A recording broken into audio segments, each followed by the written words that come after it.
And finally, at this moment exactly half a century ago, the first ever News at 10 was coming to an end. Innovative from day one, Britain's first half-hour daily news programme had two presenters. And it had been warm that Monday in July 1967. The newscasters, Alistair Burnett and Andrew Gardner, were surrounded by ice trays and electric fans to try to stay cool in their rooftop studio.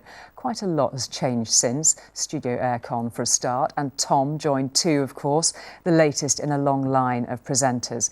I'm proud to have been part of the News at 10 family for the past 9 years and have been reminiscing with someone synonymous with News at 10 for well over half the programme's life.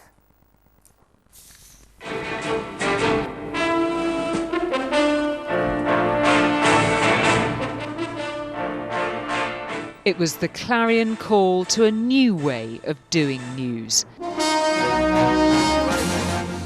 50 years ago tonight, and it still puts the hairs up on the back of your neck. For the man who took its famous anchor's chair in the early 90s, a lifetime of memories. It gave us a hell of a runaround for all this. News at 10, first of all, it was a half-hour programme, unheard of then, but very common now. And the reports were authored, they were more accessible. When you saw people reporting for News at 10, you'd probably seen them in the field. And so there was a degree of believability about what they did. And it was not surprising that News at 10 caught on. It broke the mold. Oil is now leaking from the Liberian tanker Panther, which is stuck... And of course the anchors became very famous. I mean, Reggie Bosanquet, Andrew Gardner, the great Alistair Burnett and people like that. And, you know, they became household names.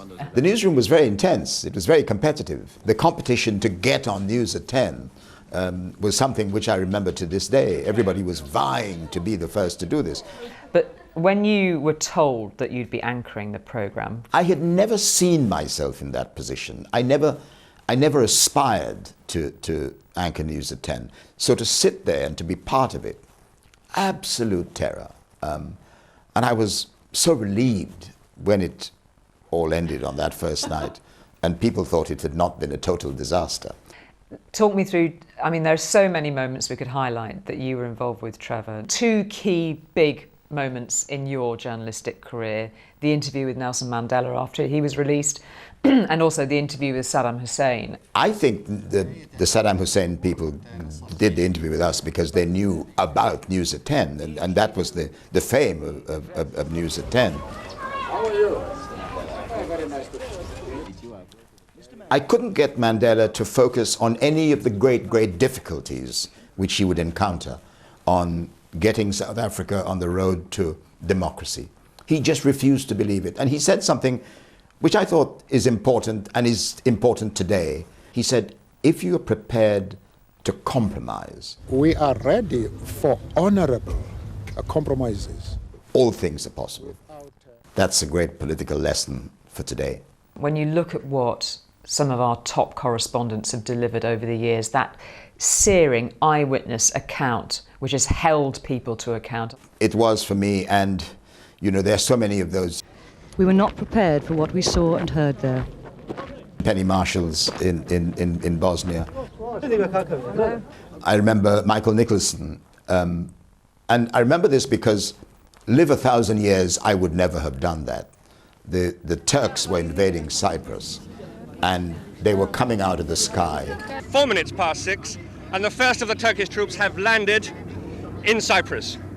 About 5 of these... Michael Nicholson walked into the field, and he said to the Turks, the invading Turks, how are you doing? Hi, hello. Hello. Hello. I'm Michael Nicholson from News at 10. Welcome to Cyprus. That is quintessentially what the News at 10 brand was all about. The eyewitness reports, the fact that people were there on the spot. I think News at 10 will always have a place in television history. It did break the mold. It was the first half-hour news. I think its place in history is assured. Trevor talking to me earlier. And just to add another, and finally to tonight on our website, you can watch a compilation of some of the best closing items from News at 10 down the years. And yes, it might include a duck. That is it for tonight. Raggy will be here tomorrow from me and the team, 50 years on. Good night.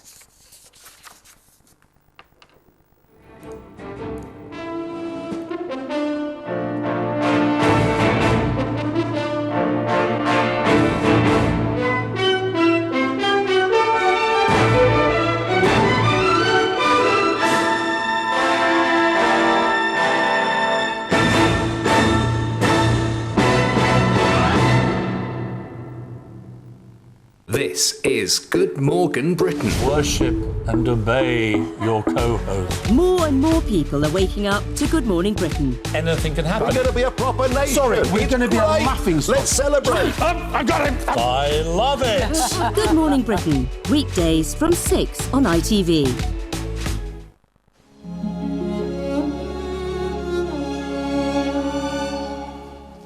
SSE sponsors the ITV National Weather. A very good evening to you. Well, the weather is certainly keeping us on our toes in the next few days, hotting up, and with temperatures on the rise, increasingly humid and thundery from Thursday onwards. In the meantime, a relatively quiet night on the cards, mostly dry initially before that rain across Northern Ireland sneaks its way across to southern Scotland and northern England, and connected to this, some rain on and off through parts of the northwest and Wales. Either side of this, well, an awful lot of cloud cover into tomorrow morning. Disappointingly grey like today first thing before things tend to cheer up. I'm optimistic of spells of sunshine, patches of blue sky, and where we've got those sunnier skies, temperatures responding quite well. Highs of 24 or 25 degrees, feeling a little warmer than that in the strong July sunshine, but the rain stalling across southern Scotland and northern England, and connected to this, showers into the Pennines and the East Midlands. Into Wednesday, well, a split set-up, cloud in the north, strong hot sunshine in the south, and temperatures on the up. See you soon. SSE sponsors the ITV National Weather. Venture inside the minds and crimes of women who have killed. You're either the victim of an extraordinary miscarriage of justice or a cold, calculating murderess and the best liar I've ever met in my life. Killer Women with Piers Morgan continues Thursday at 9 on ITV.